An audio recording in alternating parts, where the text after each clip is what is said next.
Hey guys, welcome to the first Harvest Audio training video. Today we're talking about the LX7 Mono Channel, part 1. There's quite a bit to it, so we kind of split it up into two 15-minute videos. So today we're basically just looking at the sensitivity, the EQ, and a couple of other little things.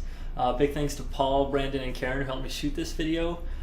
Karen did a lot of the video work. Paul and Brandon are helping make sure that I'm not missing things as I'm making the video. So big thank you to them. Have fun watching the video. Let me know if I missed anything or if I'm leaving pieces out or if I'm not clear. Just send me an email or post in the Facebook group and I'll make sure to clarify that subject. So the channel strip that we're talking about today, we're going to look at channels 23 and 24. And the channels on the right hand side of the board are actually slightly different from the ones on the left side. And Paul brought up a good point. The difference being that there's a DIR pre button on the channels on the left hand side of the board, and that's short for direct pre. And so these channels on the back here have a direct output. So they're identical to these except that they also have that direct output. What that allows you to do is take a channel strip, it comes in, it goes to the board like usual, but then you can use a direct out for recording or something. Okay. The direct pre button sets whether the direct output is pre or post fader, which means whether or not it's affected by the level you're setting by this fader. Okay. So for example, if you want to record the input signal, you would press this button, and that means that the input signal goes out of the direct pre without being affected by the channel strip. However, if you want it to be affected by this level and the EQ and everything, then you leave it post. Okay. And then if this is all the way down, you won't get any signal out of the direct pre. Right. So the first thing on the top of all of the channel strips is the sensitivity or gain. It's called sensitivity on this board, but a lot of boards call it gain. And it basically sets how much of the input signal gets routed through the board. So this allows you to make sure that you're not doing a lot of different changes with the faders because your input signals are really different. So like a mic is going to come in and it's going to be a very low signal compared to a CD input or a keyboard or something like that.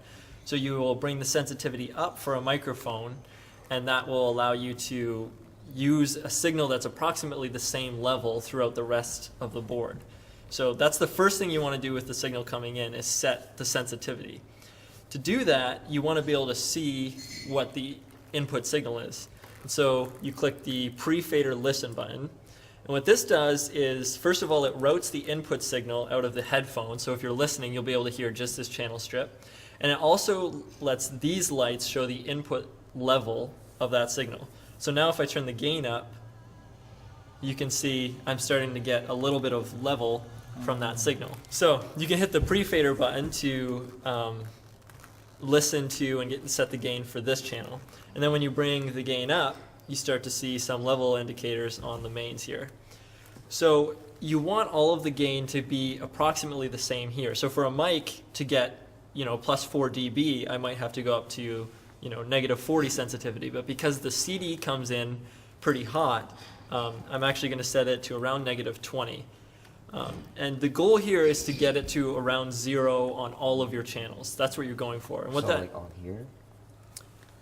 So for if I pre-fader some of my other channels, I want to set the gain so that they're around 0. All right. And the reason for that is they might get considerably louder than that or quieter, but then you're approximately in the middle. Yeah. What you don't ever want to happen is you never want it to be up in the red because then it starts to clip and it'll sound distorted and problematic. So if someone's singing and they're around 0, that's good because then if they sing really loud for a second, they're still not going to clip. Yeah. So that's kind of you want to always aim for around 0 here. And that's basically it for the sensitivity. So would the sensitivity be different according to the instruments? So like vocals would be, I see just looking at the settings right now, vocals seem to be higher, whereas the drums seem to be lower because the drums tend to clip easier because Exactly. Okay. So you don't need to be as sensitive, you could say, to the drum channels because they're giving you more input signal anyways. Okay. So if we were to pre-fader all of these on a Sunday, they would probably all come out to around 0, even though the drums have a lower sensitivity because they're louder. All right. So is that the first thing you want to do when you come on the board is check the sensitivity? Make Yeah. sure they're all set. All right. Yeah, Okay. so every single Sunday morning, that's the first thing you do on all of the channels is make sure that your sensitivity is approximately right. Most of them aren't going to change, but if a different vocalist is on a different channel, they're going to definitely have different sensitivities. Mm-hmm. But like typically bass or electric or acoustic shouldn't change that much from Sunday to Sunday. Okay. So right next to the sensitivity knob, there is a button that says 100 hertz. And what this is a high pass filter for this channel strip. So what it does is it cuts off 18 decibels per octave below 100 hertz. So basically you have a mic that comes in, and when somebody breathes on a microphone, or if you've ever tapped a microphone, you generate a lot of very low frequencies that are actually really loud. And so what that comes out as is usually like a pop through the system. And so on things like microphones, we always turn this on because typically the human voice isn't going to generate much below 100 hertz. And so what that does is if someone accidentally breathes in the mic or hits it or something, you don't get this really loud pop that comes through the system. Okay. And Paul noticed that it's selected on the snare, and the That's reason because for it's, that is because the snare is a pretty high frequency instrument, and we really don't want the kick drum bleeding through here. The kick drum is going to generate a lot of frequencies below 100 hertz. So I put that cut on there so that I'm isolating the snare a little bit by cutting out all of those lower frequencies. Okay. So it's basically a special kind of EQ that they put on as a switch because you typically either want it on, you really want to cut all of those low frequencies, or you don't want it at all. Like for example, you're never going to put that on a bass because a bass generates a lot of frequencies you want that are below 100 hertz. Okay. So that's the high pass filter switch that you get on every channel. Below that is the EQ for that channel. So we have a 4-band EQ with 2 sweepable mids on every channel. And then under the EQ, there's a switch to turn the EQ for that channel on and off. Okay. So if that's actually really helpful if you're EQing a channel and you're not sure if it sounds better than the original, you just click that and you're going to hear the original signal, and then you can hear what changes you're making by turning the EQ on. So they're you have the all EQ on on for everything, this? obviously. Yeah. You want to always on, right? Yeah.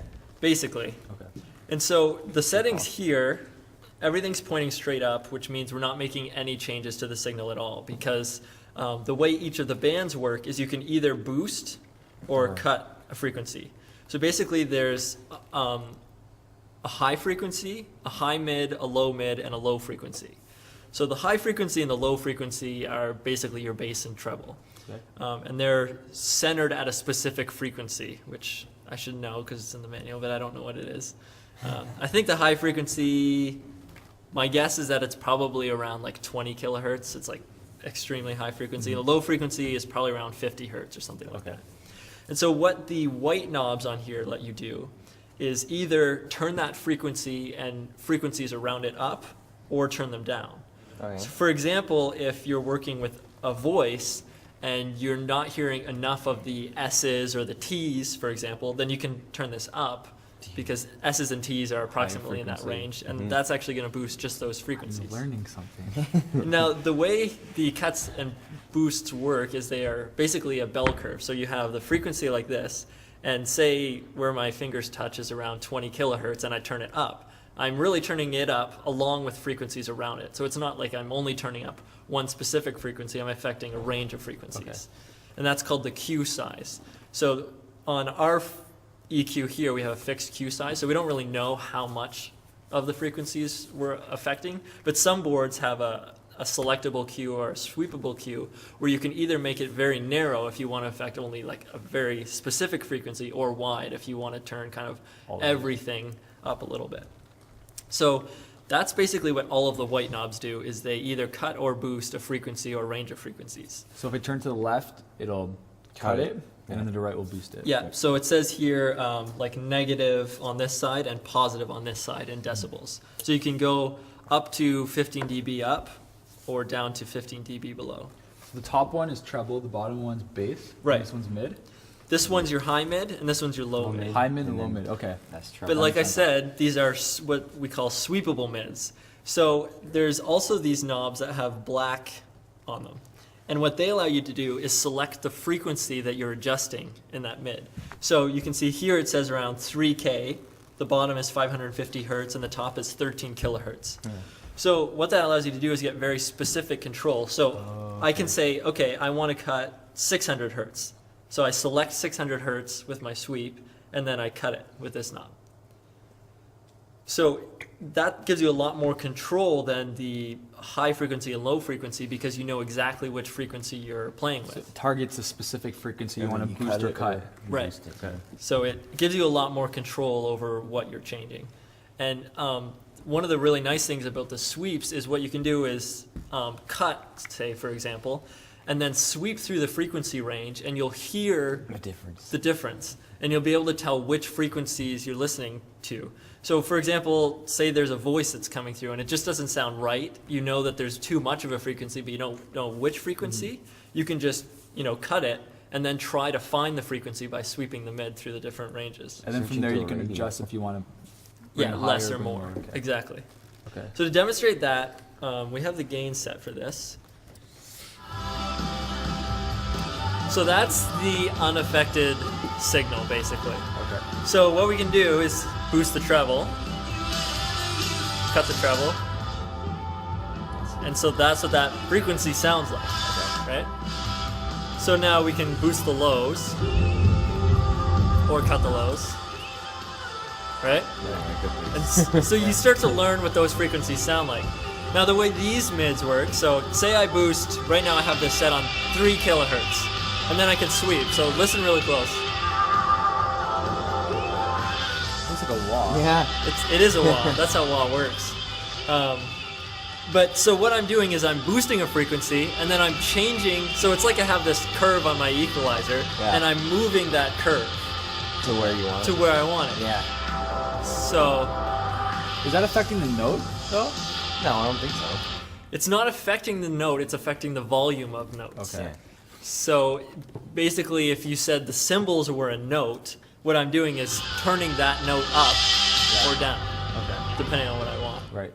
Because it is a note technically. It's not a note you can play on a keyboard because a keyboard doesn't have that range. Yeah. But it is a note. So you specifically change not the volume, but the frequencies, the name of the note. No, you're changing the volume of either the frequency or note. Okay. Note and frequency are basically same thing? synonyms. Okay. Frequency is just, it's the cycles per second of that It's note. just a measurement, kind of. Yeah, Yeah. Okay. exactly. It's like a note is a certain frequency, you could say. Okay. Just like blue light has a certain frequency that's different from Right, green, an A note has a different frequency from a B note. Okay. So that's how the frequency works, or the EQ works, I should say. And it's really, this more than anything else is more practice than memorization. Most of the things on the board, you can memorize how they work and then you just use them. EQ, you really have to be able to hear the frequencies that you want. And so, for example, the better you get, you'll be listening to a vocalist or something and you'll actually know, okay, I want to hear less of 800 hertz. And you know that without playing with anything, you just know what 800 hertz sounds like. So that takes a lot of practice and just playing with it before you really get to learn what the different frequencies sound like. Make sense? Yeah. Yeah. Okay. That's the EQ. That's the EQ. Okay, so that's the video for this week. Just to recap, our key terms were sensitivity, pre-fader, high-pass filter, EQ, and the EQ-Q. So if any of those terms don't sound familiar, you might want to just skim back quickly through the video, look for that key term definition, and make sure that you have an idea what we're talking about there. Otherwise, check out the quiz. There's a link somewhere below. Answer the questions, and then we'll talk about that at our monthly meeting.